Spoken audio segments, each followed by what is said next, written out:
Hello everybody, Gray Still Plays, and today I wanted to bring you guys a quick tip guide involving the Long Dark, specifically for the Interloper difficulty level. Now all these tips will work if you play something outside of the Interloper difficulty level, but if you're playing Interloper, these tips are specifically made for that. Now before we begin, I just want to mention that if you've never played the Long Dark before, make sure to pick one of the other difficulty levels in order to learn the mechanics of the game and how the maps work, and to understand the different systems within the game before going into Interloper difficulty level. Interloper is the hardest difficulty level of a survival game that I have seen that is not just straight the game cheating in order to kill you. This tutorial is going to be for staying alive long enough to get what you need in order to forge improvised tools at the forge located in the Riken, which is over in Desolation Point. If you'd like a follow-up tutorial for what I think is a good plan after obtaining those tools, feel free to let me know in the comment section below,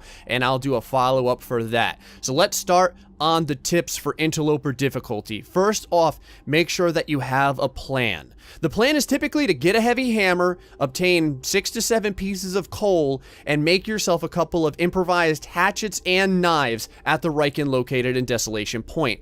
Now, hatchets and knives will make your continued survival in the Interloper mode substantially easier, as they're integral to harvesting from corpses, chopping saplings, and opening cans. Depending on where you start off, this can be simpler or more difficult, and out of all of the maps that I have seen, the 3 that you will start off in is Timberwolf Mountain, Pleasant Valley, and Desolation Point. Up to this point, through several go-throughs in the Interloper mode, I have never spawned in Mystery Lake or Coastal Highway. Other things to look out for while making your trek to Desolation Point, if you don't already start there, are can openers, sewing kits, crowbars, and hacksaws. The can opener is important not only due to its rarity on Interloper mode, but also because it's the only tool that can be used to open up canned food until you get improvised tools. Smashing open cans of food will lose you upward of 35% of the contents of the food, and in Interloper mode you'll quickly find out that food is one of the most difficult necessities to find, until you can reliably count on a self-renewing food source. Sewing kits become extremely important on Interloper mode due to the rarity of new clothing in general. If you allow a piece of clothing to reach 0% condition, it becomes worn out, and then it's useless and can't be repaired. Hacksaws pull a double duty. Not only are they good for obtaining scrap metal in order to utilize the forge to make tools that will become important for your survival, but it can also be used to butcher corpses before you get your hands on some improvised tools. Dealing with the food issue in the early game, harvest reishi mushrooms and rose hips whenever possible. Remember that 2 reishi mushrooms make a cup of reishi tea, and 25 rose hips make a cup of rose hip tea. And both teas can be drank for 100 calories each, as well as 30% hydration. This doesn't sound like much, but in Interloper mode, literally every calorie counts. Speaking of which, also be on the lookout for cattail plants, as each stalk can be eaten for 150 calories, and the cattail heads can be used as tinder. Cattail stalks never decay, they're very light, and they never have the chance to give the player food poisoning. They're also typically found near frozen water sources such as ponds or streams. To go along with the harvested food sources, always be on the lookout for herbal tea packs and coffee tins. Besides providing valuable afflictions, remember that they too give 100 calories when brewed and drank. Get used to operating at less than 100% condition. Interloper mode will test most of your character's needs, and most often the ones being tested are cold and the lack of food. For this reason, I recommend never eating unless you're going to sleep. You'll lose 1% condition per hour that you're starving, but there's a tip coming up to combat this. When you sleep as many consecutive hours as you can. Condition is recovered with consecutive bonuses, meaning sleeping 9 hours in a row will gain you more condition compared to sleeping, say, 3 hours 3 times in a row.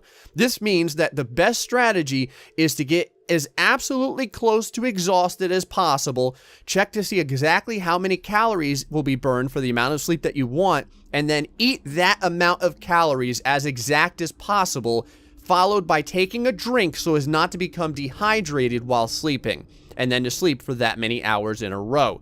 Doing this will make the sting of having your condition constantly being reduced by starvation during the daytime or in the cold much less. To give you an example of how significant the consecutive sleep is, I regained 30% condition from sleeping 11 hours in a row. If you were starving for the other 13 hours of the day, you'd still be topped off condition-wise.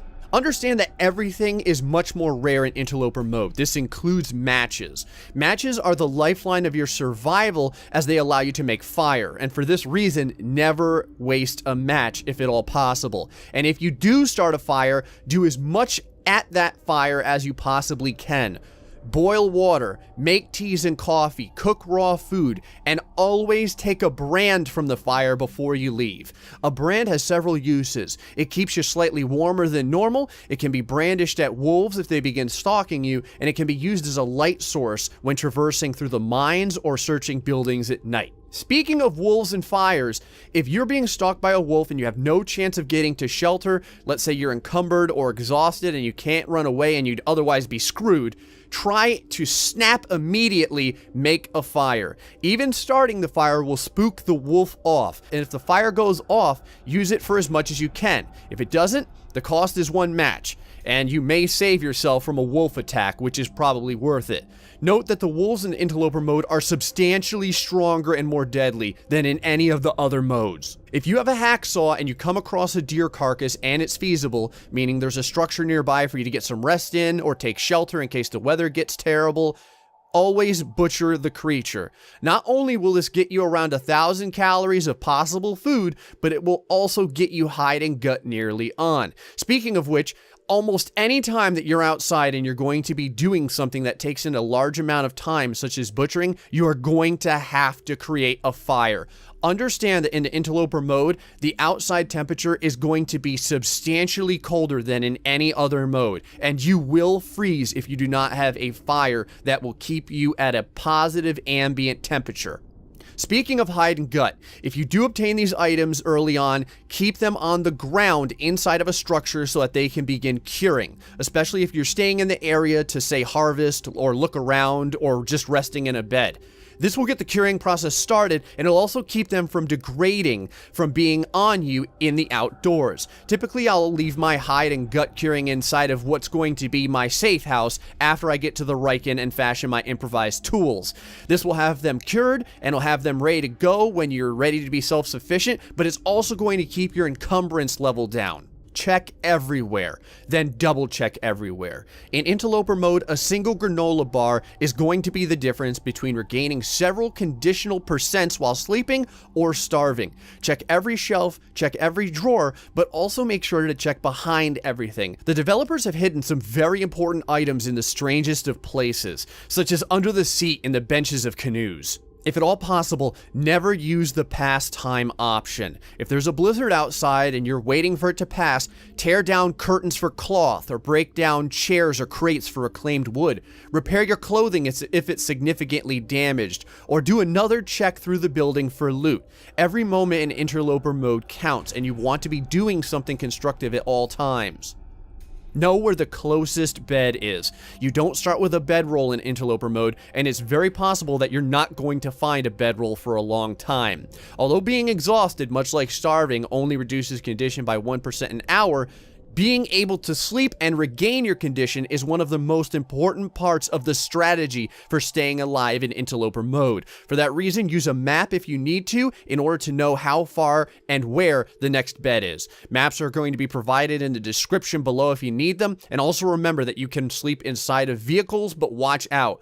Most vehicles are extremely cold, even when being used for rest. One of the exceptions is the pickup truck that's located in the Pleasant Valley Outbuildings Big Red Barn, located at the very center of Pleasant Valley. And finally, make sure that you have a heavy hammer and at least 6 pieces of coal when you get to the forge at the Riken, located in Desolation Point, as well as enough scrap metal or the ability to get scrap metal by having a hacksaw so that you're going to be able to make all of the tools and items that you'll need. Although there's a few pieces of coal located in the crate next to the forge at the Riken, it's not enough for what you're going to want. You're going to need to come prepared with coal of your own.